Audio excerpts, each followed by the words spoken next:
Good morning, good afternoon, good evening to all of you from wherever you're joining us. The Atoll Nations of Kiribati, Maldives, Marshall Islands, and Tuvalu in the Indo-Pacific region face mounting challenges from sea level rise, land loss, and ecosystem degradation that places critical infrastructure and livelihoods in these countries at an existential risk.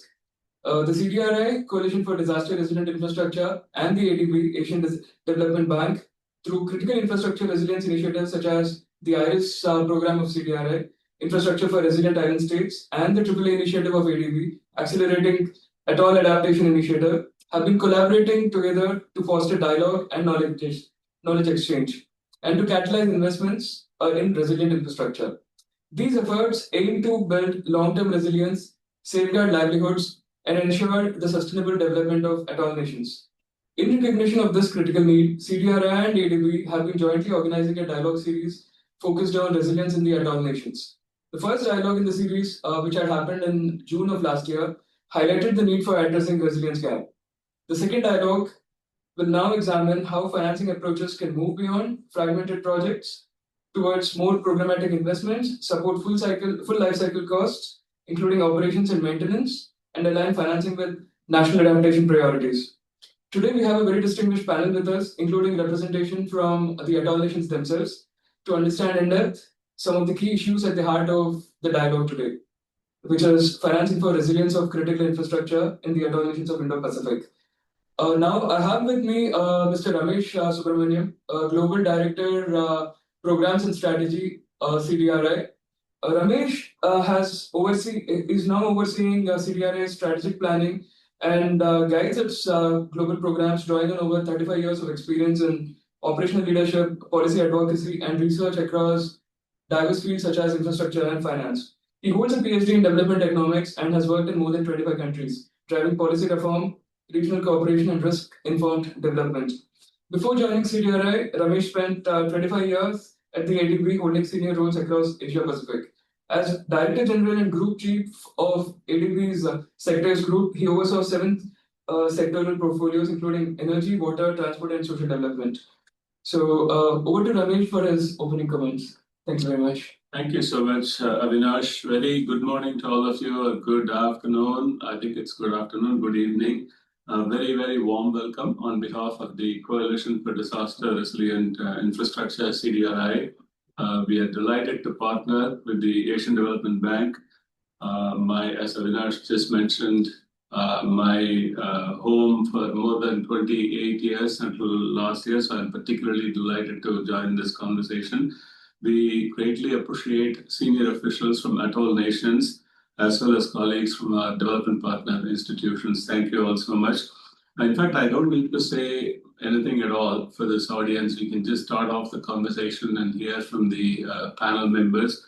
But just to give some perspectives for the second dialogue in the series, as Avinash mentioned, particularly focused on financing resilient infrastructure from CDRI's global work, as well as drawing from work done by our other development partners.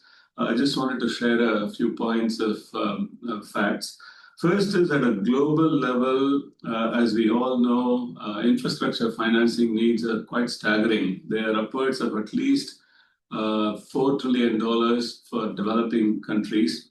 At the same time, unfortunately, while more than about 60–70% of these needs are unmet in several parts of the regions of the world, we also have another data point which is quite worrisome as well, which is the annual average losses suffered year after year due to climate-driven disasters and natural hazards, which, based on work done by CDRI and some of the others, they were to the tune of $400 billion for developing countries alone last year in 2024-2025.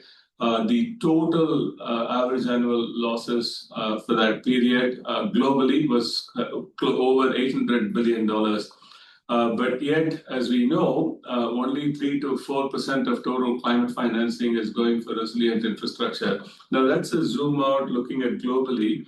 But if we kind of zoom in on the situation in the Atoll Nations. And then if you kind of broaden it and look at, for instance, small island developing states or states that are in similar situations, the challenges are multiplied. The numbers in an absolute sense may be smaller, but if you look at, for example, the annual average losses in relation to the GDP of these countries, the relative average annual losses, the numbers are quite staggering. So clearly there is need to shore up much more in terms of financing and concessional resources as well as grants, technical assistance, etc., particularly for the atoll nations. Our recent research, which we published, it's called the second biennial report, the Global Infrastructure Resilience Report, which we launched at COP30 in Brazil in November. Particularly, some aspects of the report focused on atoll nations highlight the following. They obviously, needless to say, they face serious climate risks combined with some serious structural challenges in the infrastructure sectors, including limited finances, and we have challenges of extreme exposure, fragile geology, as well as geographically dispersed populations. And there are several factors, obviously, as we all know, infrastructure concentrated in narrow coastal zones.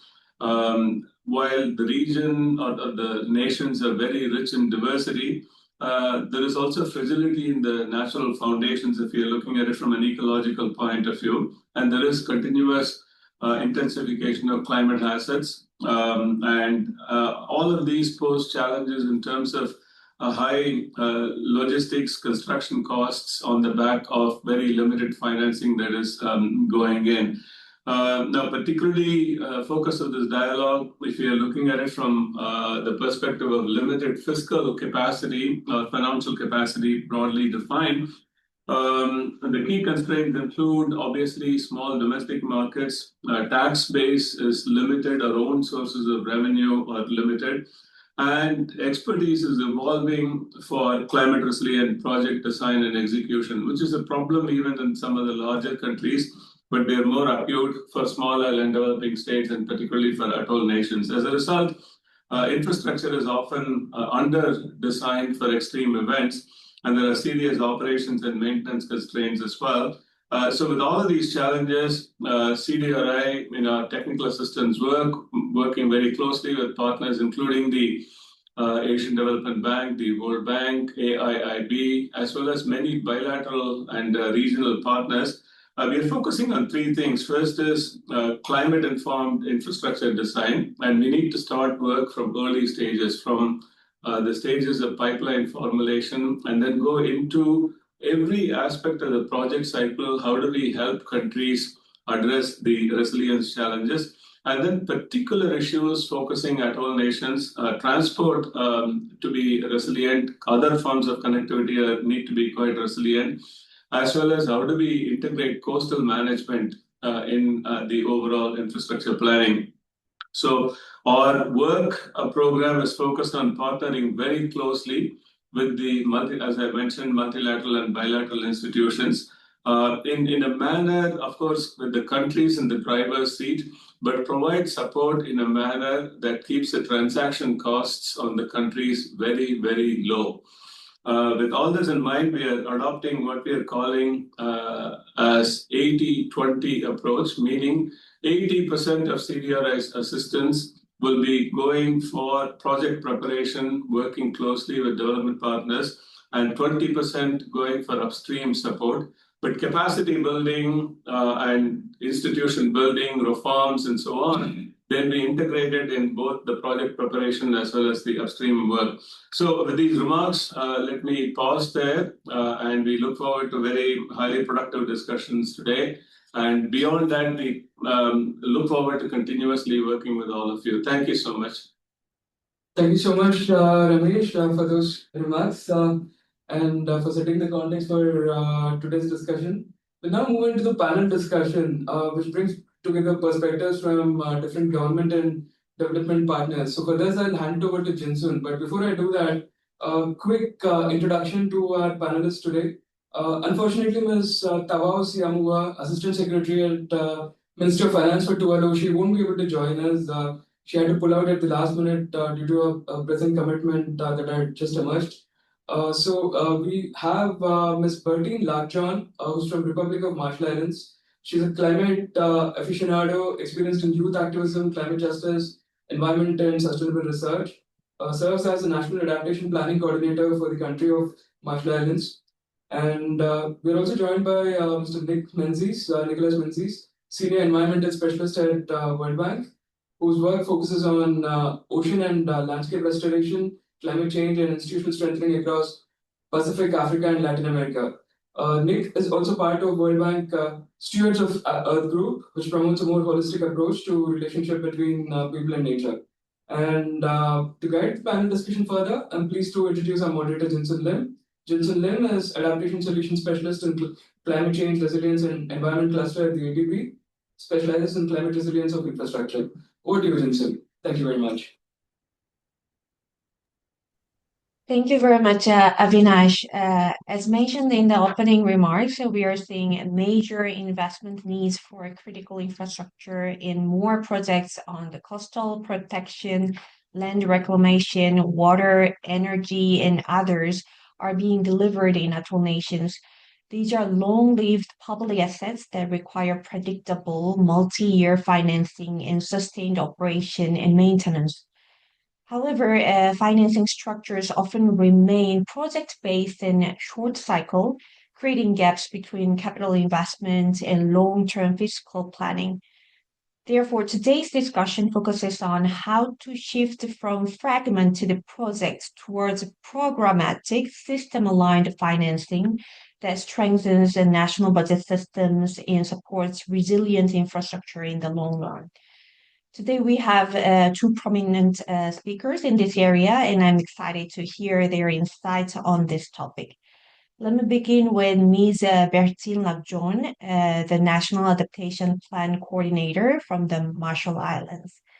Ms. Lagjon, I would like to start with the first question related to National Adaptation Plan in the Marshall Islands.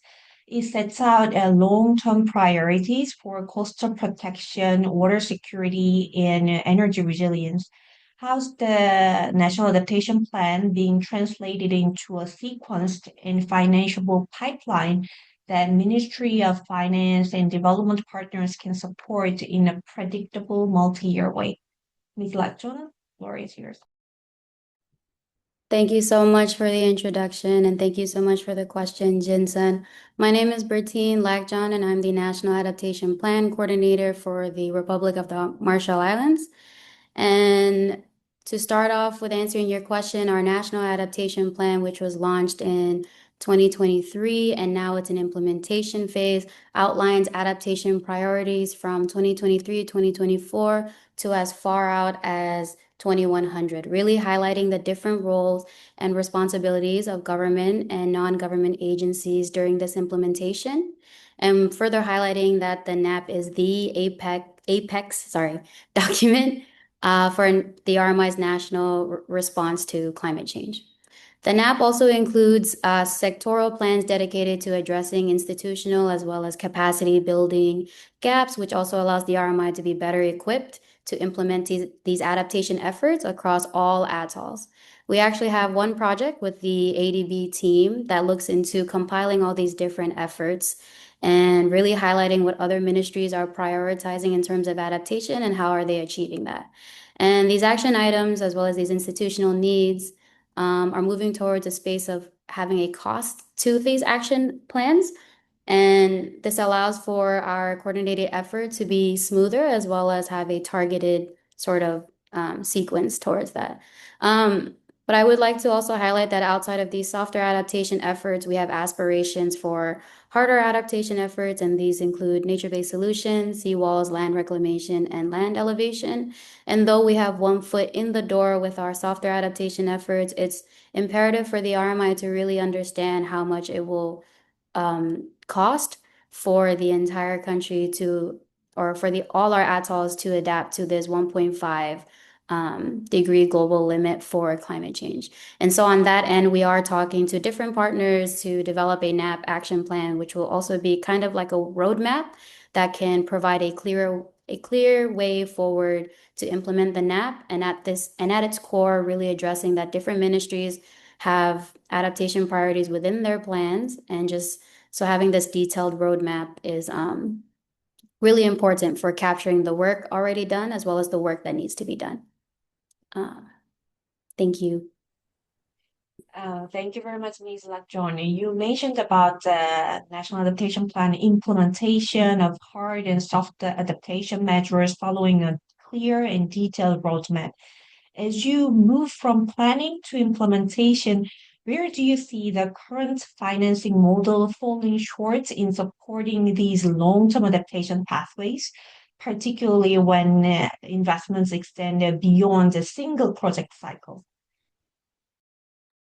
Thank you so much for the question. The question of financing mechanism is always the question that is most asked to the RMI, but the problem is with the action following through with applying the answer. So for the RMI, like most SIDS or small island developing states, the current financing system is simply not enough for addressing our urgent climate needs, and it doesn't take into consideration the circumstances of SIDS as well as how remote our atolls are and our atoll environments as a whole. So accessing finance has been the most challenging, and it's further than understanding what's available as well as what kind of funds can we access, but rather this extensive process it takes to accessing these funds. And some mechanisms with the understanding or the approach that there's this one size fits all approach haven't yet, or sometimes don't, or most times don't consider small island states and our unique experiences. So the preferred modality for us is really this direct access and direct budgetary support, meaning that having these funds readily available as well as flexible suits our needs the most. We are doing our part. I'd just like to highlight that we do have our MIRA, or our Marshall Islands Resilience Adaptation Trust Fund, for this exact purpose, because our trust fund is really meant to be receiving funding in order to implement our NAP needs directly. And at this time, the team, I understand, is working on an investment strategy and have received pledges from other countries in support. Specific names I'd have to get back to you because I don't have them at the top of my head. But just to really bring it home, the RMI is looking at billions of dollars in adaptation needs for soft and harder adaptation to really keep us safe from the impacts of climate change. So this reassurance that we have that we can access these funds in a readily and timely manner is of utmost importance. Thank you very much for sharing all the limitations of the current financing modalities. And also, I'm really glad to hear about the investment strategies that you are working on. And related to these kind of limitations and also the future investment strategies, what changes would you like to see, particularly from the NDBs, including ADB and also development partners and climate funds, to better align with the Marshall Islands' long-term priorities? Thank you so much for the question and also for the opportunity to really reiterate what I've responded in the previous question. But for, I guess financing as well as partnerships really need to be considerate of our unique needs as an atoll nation, as well as understanding that we don't have the luxury to be considering adaptation as this far out investment, but rather something we need to do at this critical moment, as well as understanding that a lot of our projects need to be moving from a project space into a more program space. And really would love to see partners as well as financing mechanism push for climate financing to be readily available as well as flexible to suit our specific needs. Thank you. Thank you very much for sharing your insights, and particularly, I really agree with there is a unique and specific needs of Atoll Nations that should be addressed in the financing mechanisms. So we are hearing kind of two key messages I would like to summarize is that first, the life cycle financing gaps between the capital investment and long-term operations and maintenance still exists, and also there is some mismatch between some long-term national plans and the shorter financing cycles. So to explore some kind of potential responses to these constraints, we will now hear from Nick Menzies from the World Bank, who will briefly introduce a structured finance concept called coastal protection as a service, which looks at how financing models might better align long-term infrastructure needs with the fiscal realities of atoll governments. So, Nick, if you are ready, could you kindly share your screen? Thanks a lot, Jinsun, and thanks everybody for inviting me to speak with you all today, this evening. My name's Nick Menzies. I'm joining you from Washington, DC. And Bertine, it's an honor to share the panel with you. And much of what you said really resonates and echoes many of the concerns that we hear, not only from the government officials in RMI, but also in Tuvalu and Kiribati as well. And so, as Jinsun said, I'm going to present a very early stage proposal. And the reason I'm presenting it to you all tonight is really to get feedback. This is an idea that we hope can address some of the challenges that Bertine has talked about. Not finding enough financing, that financing being project-based and not program-based, and also not having enough money or enough focus on maintenance. But as I said, it's very early stages, and we hope this proposal has legs, as we might say in Australian English. I'm Australian, but we don't know. So it would be wonderful to hear your feedback. I'm going to share my screen, and hopefully I just have a few slides. So hopefully you can see that. I'll put it into slideshow mode. There we go. Okay, so we're calling this coastal protection as a service. And the idea here is to sort of change a little bit this idea of just having countries build infrastructure and to think more about the coastal protection that you get from that infrastructure. And this can be, as Bertine mentioned, can be seawalls, it can be land raising, it can be land reclamation. But to think about that, it's the protection that you're looking for, and you're looking for that over a long period of time. And so not just to focus on the atoll, or just not to focus on the infrastructure itself. But maybe before I get to the detail, we've heard a little bit already what the problems are, but this maybe puts a few numbers around it. And the challenge really is that, adaptation costs swamp existing government revenues.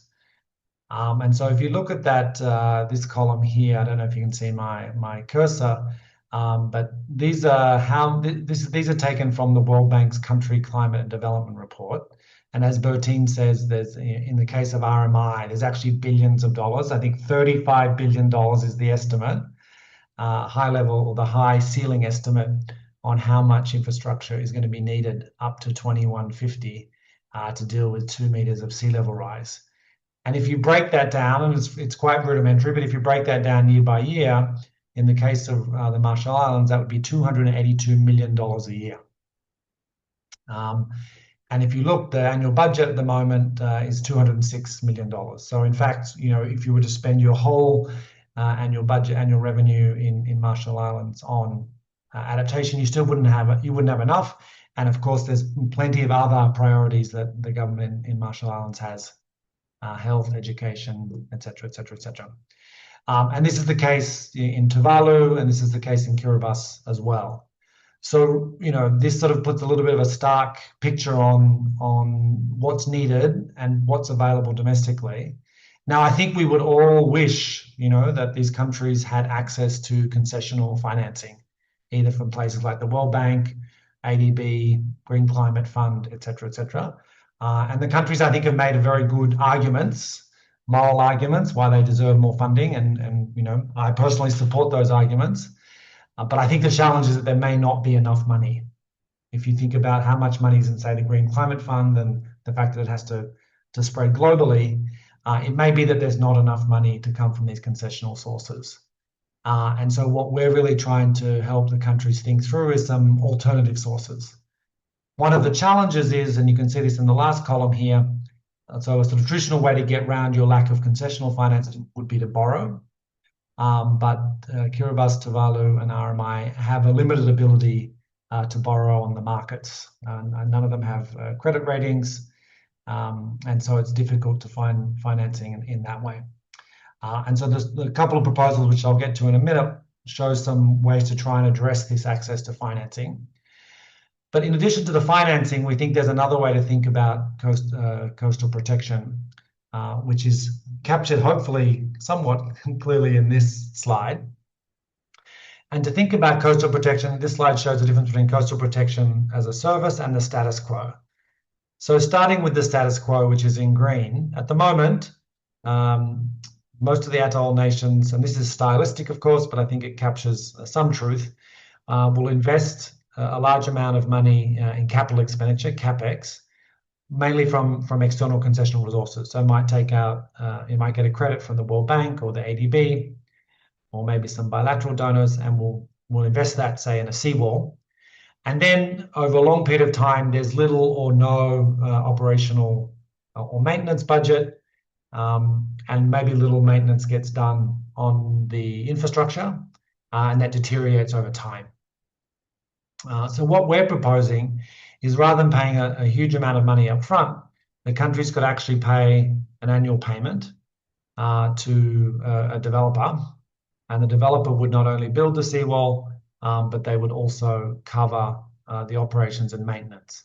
So in this way, it sort of reduces the huge upfront cost the countries face, and it also addresses the issues with maintenance. Now, what might this look like? So just to put some very stylized numbers around this, and we ran a simulation for a $45 million piece of infrastructure. Now we know that the costs are much larger if you add all the bits of infrastructure together. But just to give you an idea, so $45 million might get you a couple kilometers worth of seawall. And instead of paying that money up front to a developer, what this could work out to be would be $4.7 million annually over 30 years. And that would cover both the capital expenditure and the operational expenditure. If you assume, and the assumptions are on the left-hand side, if you sort of go with those kinds of assumptions. Now, this kind of arrangement, ends up costing the government, in net present value terms, $68.5 million. So it's a little bit more than it would cost of paying it up front, but you don't have to pay it up front. So you somehow, you address a little bit the challenge of finding large amounts of upfront resources. And this kind of arrangement would, have an internal rate of return of about 12.3%, which would potentially be attractive to developers. Now, there's a couple of different ways that you can structure this, and I don't want to get into too much detail, but I'll just, if you'll give me a few more moments, I'll just present two options. So one option would be to establish what's called a special purpose vehicle, and that special purpose vehicle could actually raise money, could issue bonds. And so this is a sort of a source of funding that's not currently available to the countries. So that special purpose vehicle could issue bonds, and then would enter into concession agreements. This is in the bottom left-hand side of this picture, with governments. So the governments would apply to have certain infrastructure built, and then would pay the annual fees for that infrastructure over, say, 30 years, as presented in the previous slide, or the slide before that. And then the special purpose vehicle would build the infrastructure, would commit the government to build. And then on the right-hand side, the special purpose vehicle would enter into arrangements to do the previous feasibility studies, design, and supervise, and then also enter into contracts for construction and maintenance.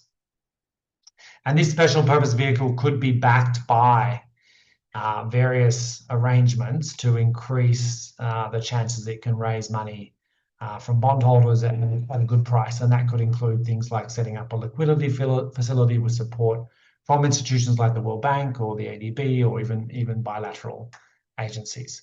So that's sort of one way that this arrangement could be put into place. And my last slide is just one other arrangement. And this could be a situation where governments would enter directly into an arrangement with a large construction company.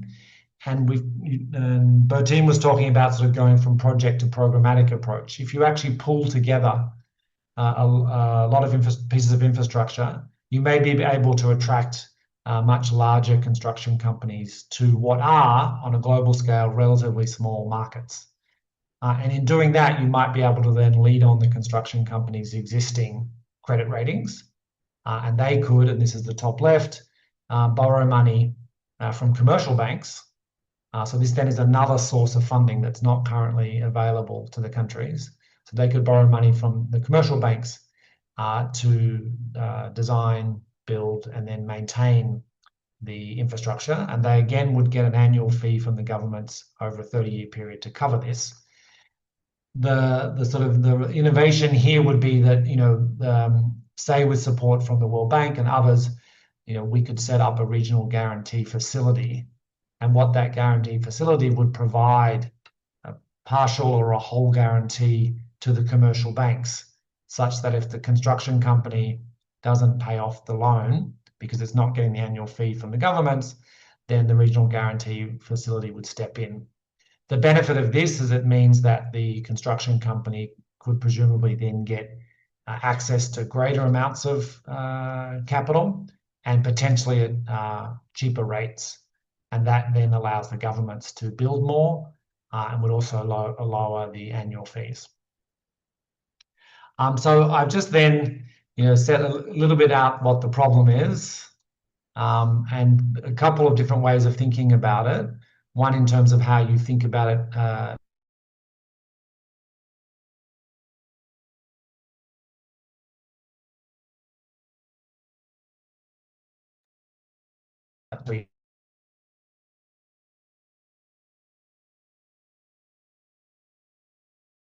Hello, Nick. I think we got a kind of a little bit of connection issues. We lost the last part of yours. Yes, I seem to have lost you right at the end. I'm back though. Okay, great. Thank you very much for your presentation. It captures all the distress issues of infrastructure projects in Atoll Nations and what kind of solutions and potential benefits that CPAS can bring in. From your experience working in Atoll context, I would like to ask one question about where do existing MDB instruments struggle the most to support long-living coastal protection infrastructure, particularly when countries face the limited fiscal space and high debt distress. And where might programmatic or regional approaches help align financing more closely with national systems? Thanks, Jinsun. Yeah, I think I think the key challenge, even for an institution like the World Bank, which we have access to reasonable amounts of capital, but once that gets translated into country allocations, there isn't a whole lot of money. So I don't know the exact figure, say for RMI, but I think for the Atoll Nations, it's around $60 million a year that the World Bank's able to provide in credit to these countries. But as you saw from my earlier slide, that's only a portion of the coastal adaptation costs, let alone, all of the other development needs which countries have. So I think, and if you added in the amount the ADB provides and others, it's still not a huge amount of money. It still doesn't meet the demand. So I think that is a sort of a primary challenge. Another challenge, of course, is the way that the way that the development is approached. And the bank, like the governments themselves, are sort of organized as sectors. So, each sector will try to implement its own project, whether it's a desalination plant or a road or a new runway, all of which are important. But each of those projects is relatively small in global terms. Therefore, you only attract, and we know that these are remote markets and it's hard to attract qualified builders, constructors. So by doing it sector by sector and project by project, you actually don't get the economies of scale that otherwise might reduce the costs and actually speed up implementation. So they're just a couple of challenges that come to mind. Thank you very much for sharing these two key issues.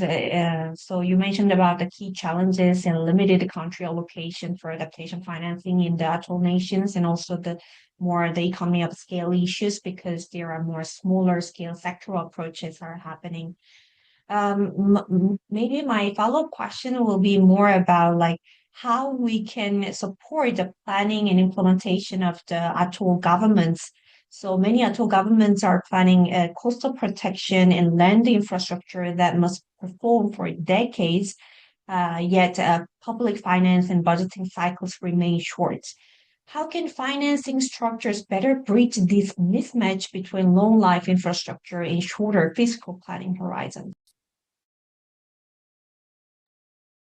Yeah, it's a great question. I mean, I think I also want to stress that, the presentation I gave was about financing, but there are, of course, many other issues which are, challenges in this context. Money alone is not going to, unlock everything.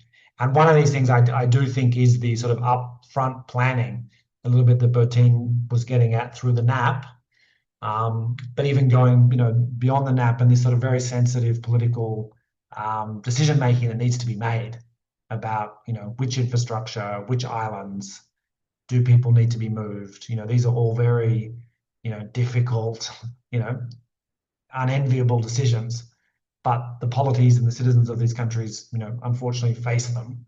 And so that, I think, is a very difficult process, but it's something that we as development partners, can support. It has to be a country-led and country decided, but development partners can support that process. And then once those decisions are made, can try and find the financing, support the countries to find the financing. I mean, one thing, you mentioned the issue of maintenance. One thing, the benefit of thinking of this as a service and entering into long-term contracts is that the maintenance part of it, the operations and maintenance parts, doesn't get forgotten. Because it's all too easy. We know, not just in Atoll Nations, but in any country, the political benefit of opening a new piece of infrastructure is huge. The political benefit of allocating money to maintenance, it's not really there. So, but if you enter into a long-term contract with a company, to provide the maintenance, and you have to provide the fees for that, that can try and even out a little bit the incentives to not allocate money for it. Thank you very much, Nick. You pointed out really the core issues about what kind of decision making we should make after beyond the national adaptation planning, and what kind of things should be prioritized in the fiscal discussions, including also the maintenance parts, which can be neglected in some points. So thank you for all your responses, and maybe I will open the floor to some of the questions from the participants. So there is a Q&A function in this meeting, so please feel free to submit your questions through the Q&A or chat feature. In the meantime, I would like to invite all the speakers to turn on their camera for our group screenshot using this moment. So everyone, could you turn on your camera? So I will wait for some kind of okay sign from the technical team if they made a good screenshot. Okay, so now we are moving to the Q&A. So we have already received some two questions. So one is addressed to Bertine and the other is addressed to Nick. So maybe just for the order, maybe I will go first with Bertine's question. So one question is related to Bertine. Bertine, you have mentioned about the difficulties to access the available funds for small islands countries due to limited capacity. How do you think MDBs and other climate financing institutions could help in addressing these challenges?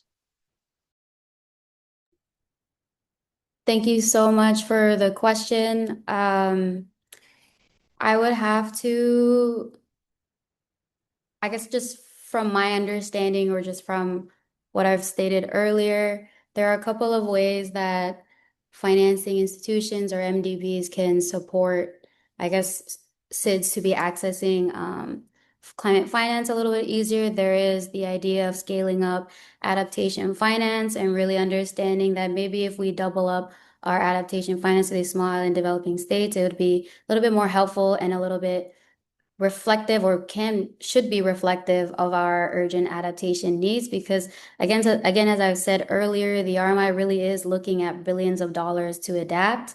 And so understanding that need, I guess doubling climate finance would be super helpful. Also, in another way, our partners could also potentially support us in local capacity, as well as just supporting our local implementation workers, offering that technical assistance to really help our government develop policies, as well as implementation strategies for financial management and infrastructure projects. Also, just really reiterating that these financing mechanisms really need to be reflective of our coastal or our atoll needs. And so ensuring that it's accessible as well as in a timely manner is of utmost importance to the RMI. Thank you. Thank you very much. So you captured the most important points. The first one, of course, we need to scale up adaptation financing, but you rightfully pointed out the understanding urgent adaptation needs and also reflecting the specific needs of the Atoll Nations are important, which may include the supporting local capacity building for infrastructure workers. Thank you very much, Bertine, for your response. Now I'll move to the second question, which is addressed to Nick. So there is one question about will these CPAS financial and implementation mechanisms would work in the Atoll Nations given the policy and financing situations in these countries? I think we mentioned a little bit more about the financing situations, but considering the policy and financing mechanisms in the Atoll Nations currently, how would it work better in this situation? Thanks, Emmanuel. I'm trying to guess, Emmanuel, what policy you're referring to. I can maybe I can think of a couple, but if you have more, then feel free, to add them to your question, and I'll see if I have a erudite response. I mean, there's at least a couple of policy issues, which I think will be challenging. One is around land ownership. So we know coastal protection infrastructure has to happen somewhere, and getting agreement around where it happens and who benefits is, not a financing issue at all, but it's a critical issue that needs to be addressed for this kind of infrastructure to be built. And I think another policy issue is the kind of proposal that I presented is not unique in many countries. Many countries, even wealthy countries, struggle to raise enough funding to do critical infrastructure. And so many wealthy countries use this kind of model. So the model itself, is common, you could say, but it's not common in the Atoll Nations. And so, there would need to be a whole lot of discussion around from people who are supervising and governing this, to see whether people like it, whether there's a level of comfort, and then to make sure that it's a level playing field for the countries to enter into this kind of arrangement and be confident that they're getting a fair deal from it. And so I think, and that may also come with some policy and regulatory changes that are needed. I don't think any of the Atoll Nations currently have a law that allows for public-private partnerships. This may or may not need to be done through a PPP, but if it is, then that would be a particular policy area that would need to be developed. So there's a couple areas, Emmanuel, but if there are other ones that you have at top of mind, please throw them in the chat and I'll try and respond. Thanks. Thank you very much, Neil. You pointed out some of the critical issues besides the financial issues. So you mentioned about land ownership issues and also some kind of specific conditions should be considered for the critical infrastructure projects. And maybe as a potential solutions, you mentioned about the PPP mechanisms. And actually, there is one more question addressed to you. So this is actually the other issues besides the financial and policy issues. There is one question about the uncertainties related to climate change and disasters resulting from nature hazards that may affect long-term financing agreements to support construction and maintenance of coastal infrastructure interventions. So, how do you think about addressing these kind of uncertainties caused by the climate change or nature disasters? Right. So that's an awesome question. I think, I mean, one of the benefits of structuring coastal protection as a service rather than as a piece of hard or, as Bertine suggested, NBS, nature-based solution style infrastructure, is that you can think about the outcomes that you want. And that allows you as a government to design a little bit around uncertainty. So, we don't know exactly how much sea level is going to rise, say, by 2100. But you could say that, you could say to the contractor, we contract with you to provide us, to ensure that the land in this area is not flooded, up to 60 centimeters worth or a meter's worth of sea level rise, and taking into account, this amount of storms, and you can design it in that way, and then it's actually up to the contractor to build the infrastructure to meet those standards and then to maintain it as well to those standards. And this is actually quite common in road maintenance contracts. For instance, in places like New Zealand, governments will enter into a contract with a company and say, we'll pay you an annual fee to make sure all of these roads in this area are kept up to standard, taking into account, up to a maximum of, say, this much rainfall or this much snow, et cetera, et cetera. So the companies themselves, it's up to them to bid. And so you get, the expertise of the companies focusing on maintaining this to the standards that the government requires. So that's a little bit way of sort of the government sharing the risk with the contractors.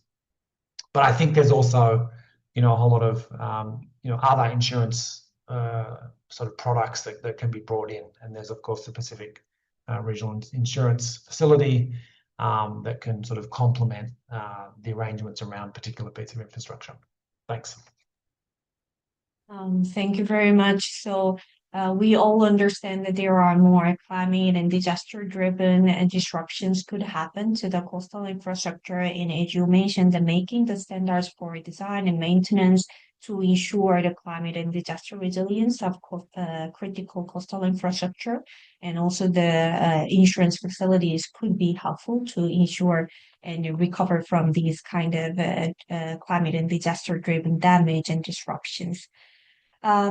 So before going to the closing remarks, I would like to appreciate if participants could take a moment to complete the brief questionnaire using the link or QR codes displayed in the chat box. Your feedback will help inform future dialogues of these series.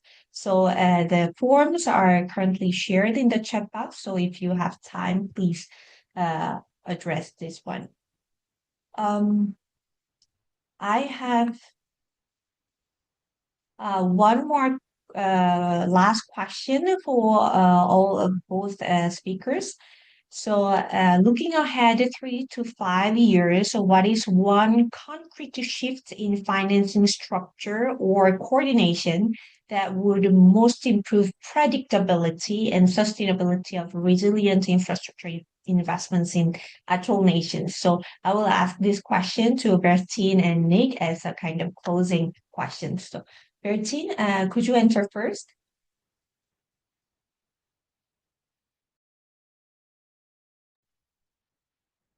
Okay, maybe there is a connection issue, so maybe I will ask Nick first.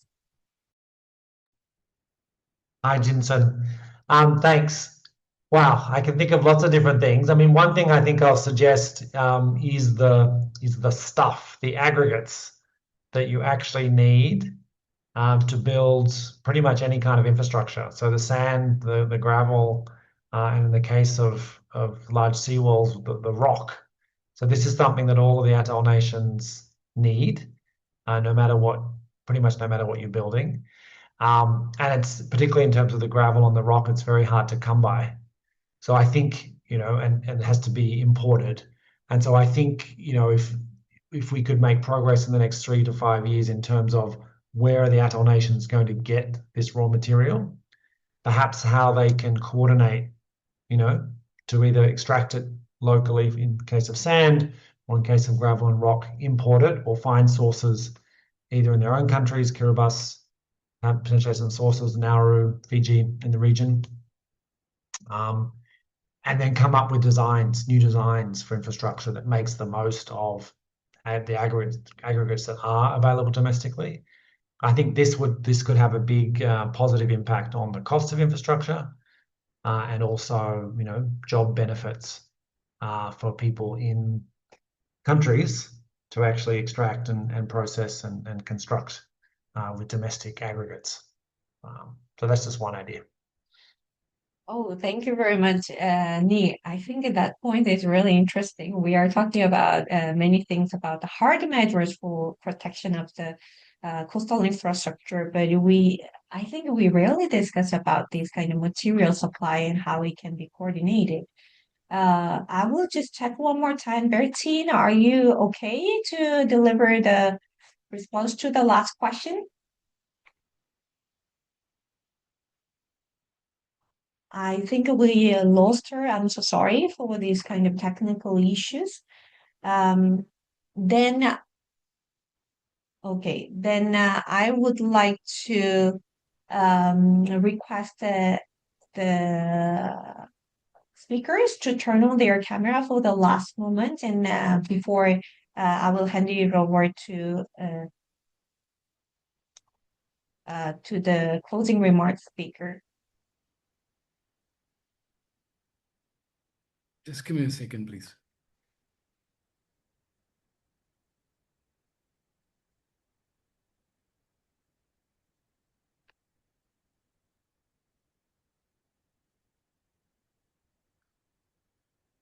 One more minute, please. One more second, one more moment before I close it out.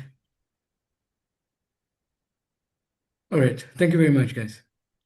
Thank you very much, Avinash. So thank you again to our panelists for sharing their perspectives, and to everyone who joined the discussion today.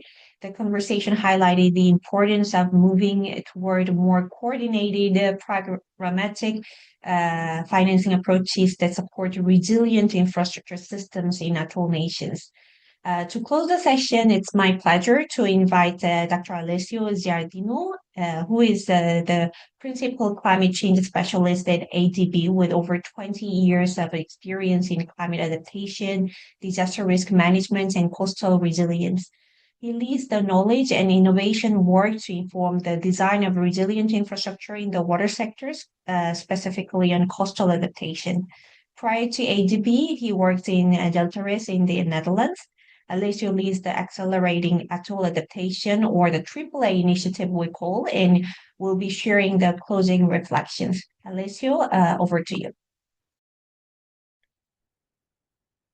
Thank you very much, Jinsun, and seems a very formal introduction. And this has been, a very interesting discussion, and I would like to join you and congratulate DRI for hosting this session and a very important dialogue.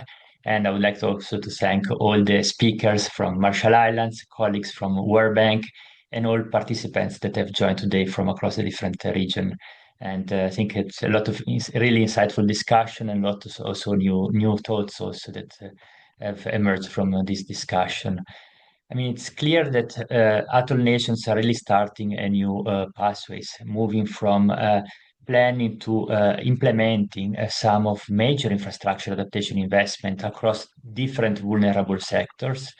There have been a lot of discussion around coastal resilience, but of course there is a lot of discussion also other type of investments that are being planned and implemented across different sectors. And this clearly requires a shift from planning towards sustainable financing for those investments. And I would like to make maybe two reflections here. One is it's clear that these investments are designed to operate for decades. And also climate change, of course, as a time scale that will last for, I mean, especially sea level rise, it's time scale of centuries or perhaps even millennia if we look at IPCC projections. This means that two things, essentially financing and budgeting approaches.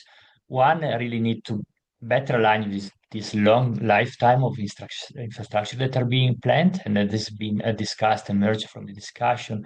And secondly, of course, also the type of investments that are being planned and the financing required really need to tackle this long-term resilience and of course also avoiding possible maladaptations. And of course, these two things really need to go hand in hand. And this, of course, highlights, as discussed earlier today, the importance of developing more programmatic investment pipelines and also a coordination between different financing partners to support those investments. Also, in order to reduce the burden on the country themselves to implement those countries. And Bertini clearly highlighted the issue of limited capacity to implement this project in the country. So it's really important that, of course, different also financing institutes work closely together to finance those projects.